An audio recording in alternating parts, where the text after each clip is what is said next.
Donc, bienvenue au podcast Optimise-toi avec Phil. Donc, deuxième fois que Phil est sur le podcast. Aujourd'hui, on va parler comment optimiser la force, comment vraiment l'intégrer dans nos entraînements avec des techniques et à qui ça s'adresse aussi. Avant qu'on parle vraiment dans le vif du sujet, je vous demanderais de faire deux petites choses. Donc, premièrement, nous suivre sur les réseaux sociaux, sur Facebook, Instagram et sur YouTube. Juste mettre la petite cloche pour donner une alerte quand on est en ligne. Et aussi, partager la vidéo au maximum et partager le podcast pour toucher le plus de gens possible et aussi vous optimiser et optimiser le plus de gens possible. Donc, Phil, pour le podcast, aujourd'hui, on va parler de la force. Fait que, explique-moi un petit peu, entre autres, c'est quoi la force au niveau de l'entraînement? Alright, ben premièrement, merci de me réaccueillir. Bon, fait que là, pour ce qui est de la force, là, Hugues, dans le fond, écoute, quand on parle de force en entraînement, c'est surtout quand on va venir s'entraîner de 1 à 5 répétitions avec un temps de tension qui va de 1 à 20 secondes. OK. Là, il y a différents stress en entraînement. Quand on parle de force, c'est vraiment plus au niveau neurologique, dans le fond, que le stress se fait. Donc, on va essayer d'aller, dans le fond, quand on s'entraîne en force, on essaye d'optimiser justement notre système nerveux pour pouvoir aller de plus en plus en intensité, donc prendre une charge qui est de plus en plus lourde et ainsi pouvoir aller chercher nos fibres rapides. Donc, tu sais, c'est vraiment ça, grosso modo, la force. Puis, mais pourquoi tu devrais utiliser la force dans un programme? OK, ben justement, tu sais, c'est comme je disais, c'est pour aller chercher de plus en plus les fibres rapides. Qu'est-ce qui peut être intéressant, c'est que les gens qui veulent justement perdre de poids, prise de masse, ben aussi gain de force, dans le fond, c'est les fibres rapides qui ont le plus de potentiel d'hypertrophie, donc le plus de potentiel de grossir, et c'est aussi ceux-là qui génèrent le plus de force. Vite fait, en gros, c'est que dans le fond, la différence entre les fibres rapides et les fibres lentes, c'est que les fibres rapides, dans le fond, vont recevoir de l'oxygène et de l'énergie plus rapidement, donc ils vont être capables de justement ils vont avoir une capacité de contraction plus rapide. Donc, vraiment, c'est vraiment pour optimiser ces fibres rapides, disons. Ok, excellent. Fait que dans le fond, tout le monde peut, peu importe ton objectif, tu peux tout le temps trouver du positif à travailler en force. Ouais, ça? exactement. Ben, c'est justement, tu veux qu'on tombe dans les types de personnes, justement. Ouais, exact, c'est ça. Qui peuvent, ben, tu sais, souvent on parle d'ectomorphes pis tout, mais regarde, moi, j'ai gardé ça large, dans le fond. Avant qu'on rentre là-dedans, explique un petit peu c'est quoi ecto, méso, endo, parce que tu sais, il y a 3 types de mésotypes comme qu'on appelle. Ouais. Fait que tu sais, explique-les juste un petit peu pour que le monde, tu sais, qui sont pas trop à l'aise avec ça, qui comprennent un petit peu c'est quoi. OK, ben tu sais, quand on parle justement de ces 3 types-là, c'est souvent parce qu'on parle que, tu sais, on a toutes des physionomies qui sont différentes. Donc, ouais. Tu sais, justement, t'as l'ecto, ben en fait, tu sais, t'as des personnes qui sont faites un peu plus petites, des personnes qui sont justement, tu sais, quand on était jeune, puis que le monde qu'on connaissait pas trop ça, qui disait, ah, lui, il a des gros os. Ben, tu sais, là, on parlait peut-être plus on se comprend. Mais tu sais, c'est qu'on parlait de ces types de personnes-là, qu'à la base, on a toutes des morphologies qui sont différentes. Ouais. Mais moi, quand je suis en entraînement, j'aime pas trop ça segmenter à ce niveau-là. Je t'explique pourquoi. Parce que pour moi, je pense qu'il y a des principes d'entraînement qui doivent être respectés, peu importe la personne. Par exemple, par la suite, on va voir qu'est-ce qui fonctionne le mieux avec une personne. Tu sais, je peux prendre l'exemple d'un coach connu, Christian Thibodeau, qui lui joue avec les types neurologiques. Ouais. Mais tu sais, là, à ce niveau-là, on va s'adapter avec comment que la personne est faite, c'est quoi ses préférences, etc. Donc, moi, j'ai peut-être un peu plus m'éloigner des types morphologiques. C'est une bonne chose. Mais au niveau de la force, par exemple, comme je disais, pour les différents types de personnes, j'ai tout le temps gardé les mêmes principes, OK? Sauf que, par exemple, il y a des personnes qui vont être capables de tolérer un plus gros stress neurologique, donc ils vont avoir un système nerveux qui vont être plus préparés à justement des entraînements en force. Il faut comprendre que, comme je l'ai dit précédemment, en entraînement de force, on va chercher les fibres rapides, c'est très intéressant. Donc ces personnes-là, je vais essayer justement d'avoir une intensité qui est quand même assez élevée dès le début. Par exemple, d'autres personnes que eux, justement, c'est peut-être des débutants, qui ont un système nerveux qui est moins bien préparé à ce type d'activité-là. Là, je vais plus y aller par intégration, puis justement, je vais peut-être utiliser, on pourra en reparler plus tard, mais une périodisation ondulatoire qui va aider à ce niveau-là. Ok, c'est excellent ça. Fait que aussi, tu sais, quand on parle du monde qui veut perdre du poids, prendre la masse musculaire, comme on a parlé brièvement tantôt, tout le monde trouve son compte avec la force. Mais là, on va parler aussi un petit peu tantôt des techniques, là, sur avec la périodisation. Mais tu sais, en voulant dire que toi, justement, tu spécifiques pas, exemple, tes grands-mains, tu sais, un ectomorphe, ok? Tu vas pas juste dire, lui, il faut pas qu'il fasse de force. Parce que théoriquement, un ectomorphe réagit mal à la force. Non, c'est ça. C'est ça. En théorie, le monde dit ça, sauf que justement, il y a tout le temps un moyen. Il y a tout le temps un moyen d'amener les personnes à leurs objectifs. Ouais. C'est juste qu'on va peut-être pas passer par le même chemin. Exact. Parfait. Fait que ça, c'est super important pour passer par le même chemin. Tout le temps être une personne faut optimiser la personne en soi, puis pas sur quelque chose de général. Fait que avoir quelque chose de personnalisé, c'est encore mieux. Non, c'est ça. Puis comme tu sais, c'est pour ça que c'est important qu'on le dise, parce que c'est une des raisons pourquoi, on en parlait, je pense, au dernier podcast, le monde va chercher des conseils sur Internet qui sont assez généraux. Ben, c'est pas parce que ça a fonctionné pour un bodybuilder que si tu fais exactement la même chose, ça va fonctionner pour toi, parce que vous n'êtes pas la même personne, vous êtes différents. Fait que, non, c'est ça, c'est vraiment ça. Donc oui, c'est vraiment important la force, sauf que c'est de l'intégrer différemment et à un rythme aussi différent pour chaque personne. Ben justement, en parlant de ça, on parle un petit peu des techniques. Je pense que tu en avais préparé une couple, 3-4 techniques différentes pour la force. Passe un petit peu à travers, c'est quoi, nomme-les, c'est quoi comment les appliquer, pour qui que ça s'adresse, tout ça. Ouais, ben écoute, dans le fond, moi comment j'ai procédé, c'est que j'ai relevé comme 2 parties qui peuvent être un peu déficientes de la force chez certaines personnes en entraînement. Donc, chez certaines personnes, il y a des mouvements qui vont avoir de la misère. Donc, ils vont dire, écoute, moi, mettons, j'ai de la misère en bon terme d'entraînement, à locker mon overhead press, donc à finir mon mouvement. Donc, tu sais, il y a plusieurs problèmes qui peuvent survenir. Fait que moi, dans la première catégorie j'ai de la misère dans une certaine partie de mon mouvement, j'ai l'inertie. Qu'est-ce que c'est l'inertie? C'est, dans le fond, de venir renforcer une partie du mouvement en faisant justement juste cette partie-là. Je vais donner l'exemple du squat. Dans le fond, si on travaille en inertie, un inertia squat qu'on appelle, c'est qu'on va mettre des safety bars sur un rack squat, puis on va juste faire le premier tiers du mouvement. Donc, on va se placer en position squat, mettons. On va descendre juste le premier tiers. On va laisser la barre reposer sur les safety bars pendant 2 secondes, 2 à 4 secondes, mettons. Puis, on va remonter rapidement. Fait que ça, on va faire ça, justement, qui va être juste le premier tiers du mouvement. Qu'est-ce que ça vient faire? Pour le squat, ça vient renforcer le vaste interne qui aide à stabiliser les genoux, justement, puis qui peut être déficient chez certaines personnes. Donc ça, cette technique-là vise vraiment, comme je dis, à renforcer certaines parties d'un mouvement. Puis c'est surtout des fois certains muscles qui sont sollicités dans seulement cette partie-là du mouvement. Si je donne l'exemple d'un overhead press, si on fait juste le top du mouvement, le top en haut, le tiers, c'est surtout les triceps, parce que quand on regarde justement le profil de résistance, puis comment ça se passe dans le fond, les triceps, c'est vraiment une extension du coude qui se fait à ce niveau-là. Donc justement, là, on va venir renforcer justement cette partie-là en travaillant davantage les triceps. Fait que tu sais, c'est vraiment de regarder c'est quand tu casses dans ton mouvement, puis qu'est-ce qui marche pas.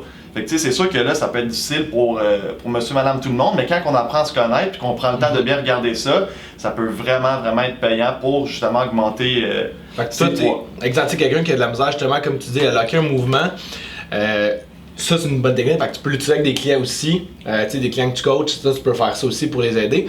Mais aussi, cette technique-là, corrige-moi si je me trompe, mais ça peut aussi t'aider à augmenter beaucoup ta charge. Qu'est-ce que je veux dire par là, c'est que une autre technique que j'ai vue, je pense que c'est avec une conversation justement avec Christian Thibodeau que j'ai faite sur le profil neurologique, c'est que si, exemple, tu veux augmenter ta force, tu peux faire cette technique-là, puis, exemple, tu fais un squat. Puis là, tu baisses ton safety bar à chaque semaine pour augmenter avec le même poids ta charge que tu es capable de faire. Parce que tu es beaucoup plus fort dans le dernier tiers. Tu sais, si, exemple, tu mets, normalement 2 plates sur un squat complet, tu fais quasiment capable d'en mettre 3 sur le dernier tiers. Puis après ça, une semaine après, tu peux baisser ta barre pour faire encore avec le 3. Fait que tu apprends ton corps à catcher que neurologiquement tu es capable de faire ça, tu es capable d'augmenter ta force aussi beaucoup. Ouais, non, c'est ça, c'est une approche qui est quand même assez avancée, c'est fort comme technique, parce que dans le fond, au lieu de justement de jouer principalement avec ton poids, tu joues avec l'amplitude de mouvement. Exact. Fait que non, c'est bon, mais c'est ça, dans le fond, ton patron moteur change un peu. En fait, il reste le même, c'est juste que dans le fond, c'est ton amplitude de mouvement qui change à chaque fois, puis tes muscles sont de plus en plus sollicités. Fait que non, c'est graduellement aussi, ce qui est excellent. Fait que dans le fond, tu pars d'une inertia qui va justement peut-être genre un mouvement complet. Exact. Fait que ça, c'est quand même bon. Ouais. C'est excellent. Sinon, ma deuxième technique, c'était les pauses concentriques et les pauses excentriques. Fait que dans le fond, encore une fois, quand vous avez de la misère dans une partie du mouvement, ça va être de venir passer plus de temps dans cette partie-là. Fait que je donne l'exemple, mettons, disons un bench, ok? Vous avez, ça c'est quand même très commun, vous avez de la misère avec le début de votre bench. Qu'est-ce qu'on va faire? c'est qu'on pourrait commencer à faire le mouvement, puis dès le début, admettons, après comme disons le premier quart, rester 2 secondes comme ça, 2 secondes en isométrique, puis après ça repartir. Donc, on va essayer de passer le plus de temps possible, exactement, le plus de temps possible où est-ce qu'on a de la misère dans le mouvement. Donc, qu'est-ce qui peut être intéressant, c'est que si on prend la pause à la fin de l'excentrique, donc à la fin de notre négatif, on va venir aussi jouer avec le réflexe myotatique. Ça, c'est en anglais, on appelle ça le stretch reflex. Fait que dans le fond, ça c'est pour ceux qui connaissent pas ça. Quand dans le fond, mettons que vous faites un bench puis que vous descendez, ben quand vous descendez, vous venez étirer votre muscle et votre corps va vous aider. Dans le fond, il va envoyer un réflexe qui va vous aider à remonter par lui-même par la suite. Donc, on vient jouer un peu avec ce réflexe. Exact. C'est justement ça, je l'avais vu dans une des formations PICP que j'avais faites. Moi et Phil, on a fait les deux, la formation PICP. Moi, avant Phil, pas mal avant Phil plus récemment. Fait que je sais pas si toi tu l'avais vu aussi, mais tu as aussi le graphique du temps de pause que tu as besoin pour diminuer ton ATP. Parce que en fait, qu'est-ce qui arrive, c'est que ton ATP a besoin d'un X nombre de temps pour se recycler. OK? Donc, exemple, le stretch reflex, ben, ton muscle va se déloader, exemple, à 100%. De mémoire, là, je ne me rappelle plus du chiffre, je pense après 4 secondes. Ben c'est ça, je me souviens plus des chiffres moi non plus, mais j'ai. De mémoire, là, c'est que si, exemple, on prend une pause, exemple de 1 seconde, on a encore d'énergie élastique, peut-être à 25%. Là, c'est des chiffres vraiment fictifs, c'est pas les bons chiffres. Je vais les sortir dans la description du vidéo, là. Mais c'est ça, plus qu'on attend, plus que justement les réflexes élastiques vont venir diminuer. Fait que c'est là aussi on peut jouer avec les temps sous tension qu'on a avec ça aussi. Là. Je serais curieux, tu les sortiras de mémoire, je pense que c'est 4 secondes. Pendant que tu parles, je vais les sortir, je l'ai encore dans mon ordi. De mémoire, je pense que c'est 4 secondes, mais je suis pas certain, on regardera. Ok, ben écoute, en attendant, je peux passer à ma troisième technique qui est, ça, tout le monde la connaît, on est un peu plus familier avec ça, c'est les élastiques, mais aussi les chaînes. Fait que le monde qui pense que, en fait, il y a beaucoup de monde qui pense ça, puis c'est bien correct, ils regardent le monde faire un mouvement avec les élastiques, ils vont se dire, ok, mais pourquoi il fait juste pas mettre plus de poids, tu sais?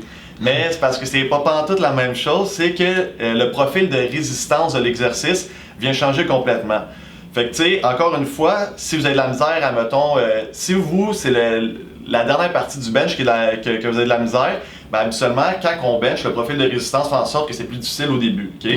Fait que là, dans le fond, en mettant des élastiques, mettons, si vous avez un rack à squat, que vous les accrochez sur le haut du rack à squat, qui descendent jusqu'à la base, ça va faire en sorte que les élastiques vont de moins en moins vous aider à la fin du mouvement, donc ça va devenir de plus en plus difficile.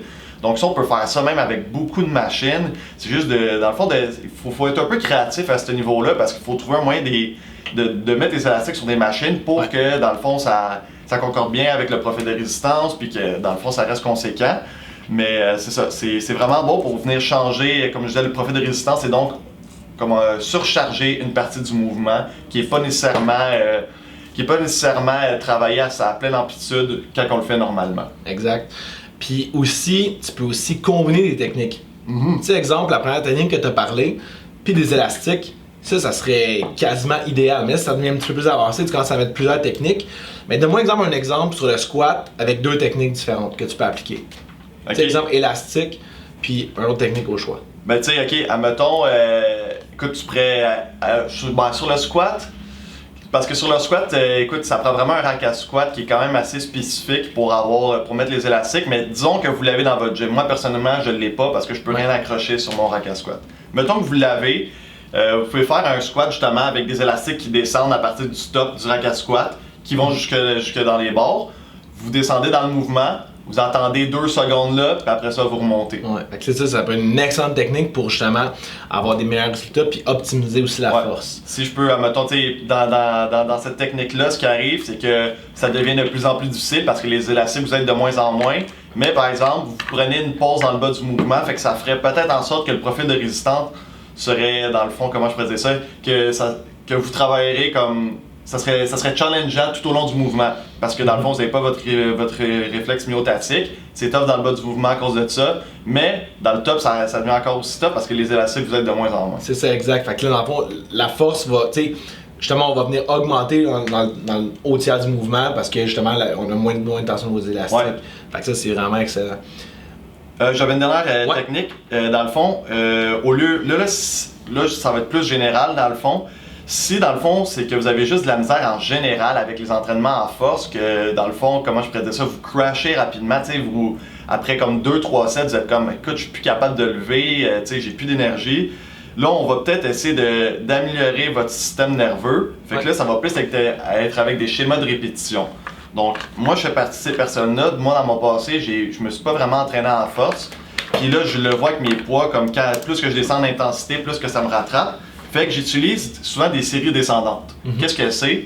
C'est qu'au lieu de, juste faire des séries, mettons, de 6 séries de 4 répétitions, mais moi, je vais faire du 3 x 6 reps, après ça, 3 x 4 reps. Puis mes 6 reps, mais ils vont pas être tous le même poids. La première série va être un peu plus légère, puis on va augmenter justement graduellement comme ça le poids pour justement venir primer le système nerveux pour lui dire, écoute, il y a de la charge lourde qui s'en vient, prépare-toi. Puis c'est comme ça fait en sorte que dans tes 2-3 derniers sets, tu vas vraiment être capable d'aller chercher un poids que tu serais peut-être pas capable d'aller chercher habituellement. Exact. Puis pour mettre aussi une autre note par rapport à ça, tu sais, c'est exemple, on crash puis on n'est pas capable de forcer après X nombre de sets. Ça peut être aussi deux autres choses. Ça peut être le temps de repos qu'on prend. Tantôt, j'ai parlé brièvement de l'ATP en te coupant. Mais en fait, le temps de pause, c'est souvent là que le monde ne prenne pas assez parce qu'il dit, ah là, j'ai besoin de plus de pompe, j'ai besoin de suer plus. Mais le temps de repos, c'est là que ça va remplir ton ATP. L'ATP, pour le monde qui ne savent pas c'est quoi, c'est l'adénosine triphosphate. C'est vraiment, voyez ça comme la puissance que vous pouvez avoir au niveau cellulaire. C'est ça l'ATP. Un graphique que j'ai devant moi, pour vous donner un exemple, tu sais, le monde qui va faire, exemple, un set de force, puis qui prennent 30 secondes de repos. Mais après 30 secondes de repos, tu as juste 50% de ton ATP qui va être disponible, qui va s'avoir re-rempli. Parce que si on attend, exemple, 180 secondes, ce qui est pas mal plus long, puis le monde, souvent, ils vont commencer à dire « Ouais, c'est trop long », ton ATP va se remplir à 99,8%. Fait que là, tu peux aussi vraiment augmenter beaucoup ta force en prenant plus de temps de repos. Ça, faut pas l'oublier en force, parce que c'est souvent du monde, moi je le vois aussi avec des clients que j'ai, tu vas le voir aussi avec des clients que tu as, mais le temps de repos, souvent, c'est trop mis de côté, mais c'est le plus important. En fait, une des choses les plus importantes pour la force. Il y a aussi une autre chose, le monde qui veut travailler en force, côté nutrition, il faut vraiment faire attention aux glucides qu'on met. Okay? Donc, les glucides, en fait, souvent on voit ça que c'est mauvais. Quand on fait une périodisation, exemple accumulation, intensification, quand on est en intensification, plus en mode force, il faudrait augmenter un petit peu les glucides pour venir remplir le glycogène. Les glucides, on pourrait les mettre plus spécifiquement autour de l'entraînement. Rule of thumb, ça va être ça. Pour du monde, exemple comme toi, qui a d'en prendre pas mal plus dans ta journée des glucides, puis moi le contraire. Côté entraînement, c'est ça qui est le best. Mais il faut les augmenter aussi un petit peu. Une autre chose que moi je vais venir faire, puis que toi aussi tu as déjà fait, si je me trompe pas, c'est ajouter ça ici pendant l'entraînement. Donc pour le monde qui écoute le podcast audio, c'est des pentacarbs de ATP. Des glucides, en fait un blend de glucides qui est excellent pour remplir votre glycogène durant l'entraînement. Ce que je conseille aussi de le prendre, c'est vraiment au plein milieu de l'entraînement. Parce que si on commence à le boire avant, qu'est-ce qui va se passer? Que le glycogène, souvent, il est plein. Donc, essaye de remplir un auto de gaz quand l'auto est pleine, ça marchera pas. Tu vas juste dépenser de l'argent pour rien. Tandis que c'est comme on attend, puis que là, on commence à avoir une déplitation au niveau musculaire, on le voit souvent, les veines commencent à plus se ressortir, on est beaucoup plus faible, on peut même le caler, les carbs, pour en refueler le glycogène, pour venir augmenter après ça notre force. Fait que ça, c'est deux choses qu'il faut pas oublier, côté nutrition, puis aussi côté pause. Bon, alors justement, en ce moment, je suis en force de force, puis c'est exactement ça que je fais, puis clairement que... Tu sais, ça m'est arrivé honnêtement une journée, la semaine dernière, je faisais un gros workout de jambes, c'était mon lower body numéro 2. Puis j'avais oublié mes carbs chez nous. Puis c'était une journée que j'étais un peu sur le pouce, j'avais pas trop mangé de glucides. Ben en fait, tous mes repas étaient un peu décalés. Puis écoute, je l'ai payé en fin de workout. Exact. Là. Puis aussi une petite note que je vais rajouter aussi, qui est un petit truc que peu de gens connaissent, mais qui est vraiment excellent. Le sel. Souvent le monde ils vont dire non, le sel, il faut bannir ça et c'est vraiment pas vrai. Le sel, ça a plein de nutriments, dont de l'iode, qui est super bon pour la thyroïde. Mais aussi, ça augmente votre capacité à votre corps de l'intake de glucose que vous pouvez faire au niveau cellulaire. Donc, si on met du sel un petit peu avant, même des fois un petit peu dans le pentacarbs, ça va vraiment aider votre corps à assimiler le glucose. Petit truc rapide au niveau nutrition. Ouais, ça tu me l'avais appris aussi, c'est très fort. C'est ça. Fait que t'avais-tu d'autres techniques ou Non, pour les techniques, écoute, je pense que ça fait le tour. Parfait. C'est sûr qu'on pourrait y aller plus en profondeur dans un schéma de répétition, mais je pense qu'un schéma de répétition en descendant, comme j'ai dit, ça pourrait être un excellent départ pour beaucoup de personnes qui écoutent le podcast en ce moment. Exact. Fait que tu sais, ça c'est quand même bien à savoir au moins d'avoir 4 techniques différentes. Ouais. C'est sûr qu'il en existe beaucoup d'autres. C'est ça que toi tu vas faire avec tes clients, c'est apprendre justement au monde comment intégrer ces techniques-là. Fait que tu sais, justement, Phil est entraîneur chez Fit Transformation, donc si vous voulez prendre rendez-vous avec lui, nous contacter via Facebook, Instagram ou info@fittransformation.ca.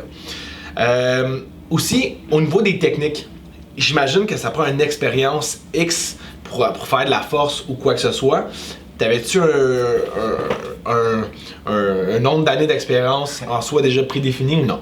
Ok, ben non. En fait, je t'explique pourquoi. Moi, ça va tout le temps du cas par cas. Les entraîneurs, quand on est souvent des politiciens, là, c'est tout le temps, écoute, ça dépend, mais c'est vrai, parce que si je reçois un client qui me dit que ça fait 4 ans qu'il s'est entraîné, mais que là, je me rends compte qu'il a fait n'importe quoi pendant 4 ans, ben ça vaut pas la personne qui s'est entraînée 1 an avec moi auparavant, puis que je le sais qu'il a vraiment progressé, admettons que son système nerveux, il s'est vraiment optimisé, que je suis capable d'y aller plus en intensité, tu sais. C'est vraiment d'évaluer la personne en est rendue où dans ses résultats. Parce que, écoute, moi, j'en ai des amis que je vois au gym, puis que ça fait des années qu'ils font juste du 8 à 10 reps. Qui s'entraînent mal.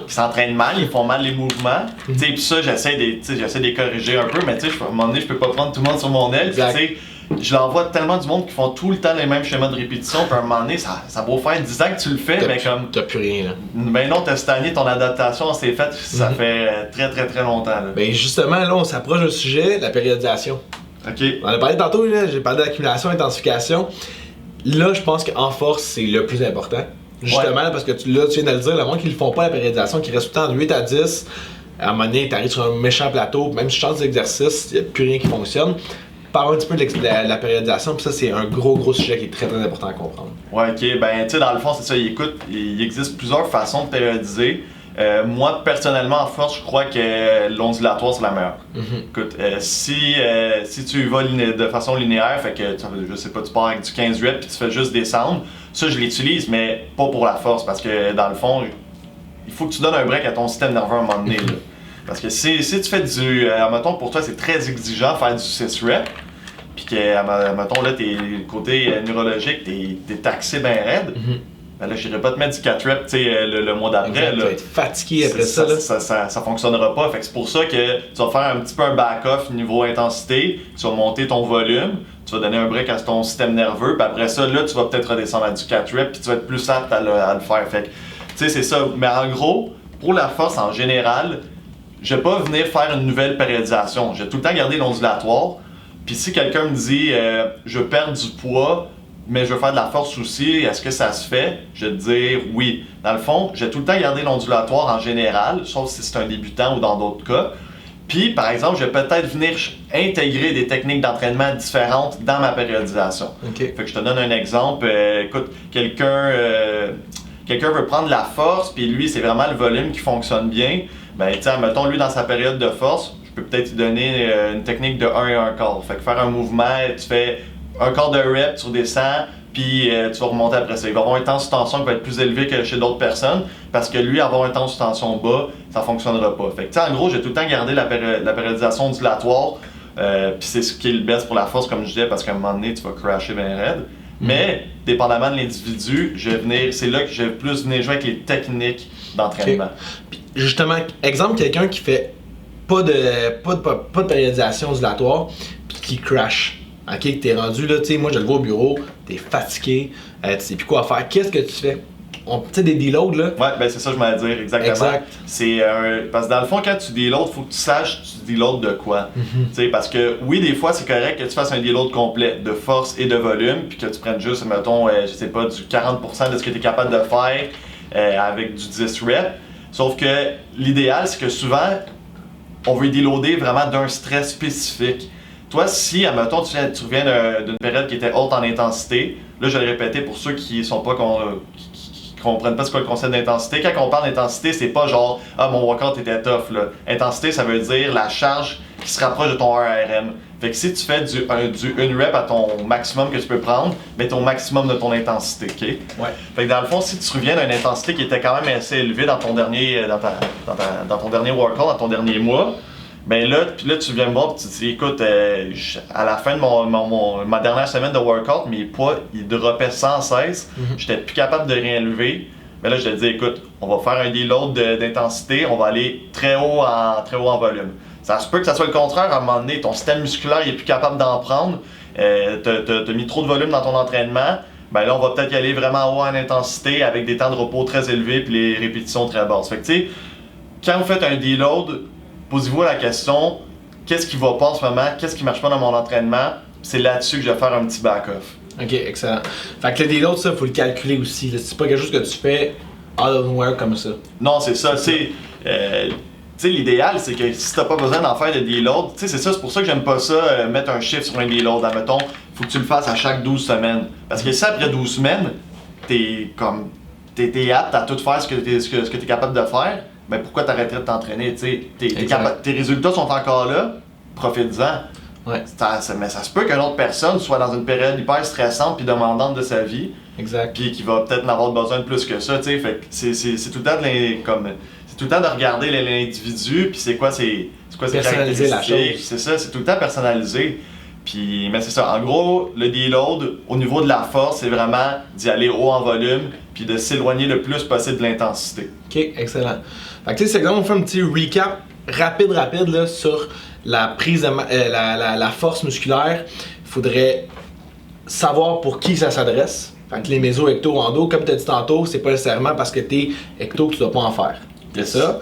Ensuite, tu as les 4 différents types de techniques. Il y en a beaucoup d'autres, mais il faudrait essayer de les varier aussi avec ça. Puis c'est l'exemple des problèmes dans certains X types de mouvements ou certains tiers du mouvement, c'est pratiquer X nombre de types ou des fois différents types d'entraînement aussi qui peuvent être intéressants. C'est ça? Ouais. Ensuite, tu as l'expérience requise. Comme tu as dit, il n'y en a pas vraiment, même que c'est peut-être mieux de commencer de zéro. Parce que si justement tu as fait 8 ans sur la mauvaise track, peut-être que tu vas avoir de la misère à te redébarquer de cette track-là. Parce que si pour toi c'est nouveau, puis tu vas vraiment graduer avec justement une bonne périodisation ondulatoire, peut-être que pour toi tu vas avoir des meilleurs résultats que quelqu'un que ça fait 10 ans qui s'entraîne. Tu comprends-tu? Fait que je pense que ça aussi c'est important. Puis aussi l'importance de la périodisation et des deloads bien calculés. Fait en gros, c'est pas mal ça pour optimiser sa force. C'est ça? C'est exactement ça. Puis, fait que j'ai bien écouté. Ouais. Fait que là, en fait, le prochain podcast qu'on va y refaire ensemble, c'est sur la perte de poids. Fait que les entraînements spécifiques, aussi côté un petit peu nutrition, quoi faire pour la perte de poids. Mais là, on va parler de force aujourd'hui. Est-ce que la force va s'appliquer aussi sur la perte de poids? Ok, ben tu sais, dans le fond, tu sais, je n'ai glissé un mot tantôt. Si quelqu'un veut, justement, il me dit, moi, mon objectif, c'est d'augmenter mes poids sur sur tel mouvement, mettons. Ouais. Puis après ça, à un moment donné, l'été arrive, puis il me dit, ben, écoute Phil, j'aimerais quand même ça perdre du poids aussi, genre, y a-tu un miracle, je suis capable de faire les deux? Je dis, ben oui.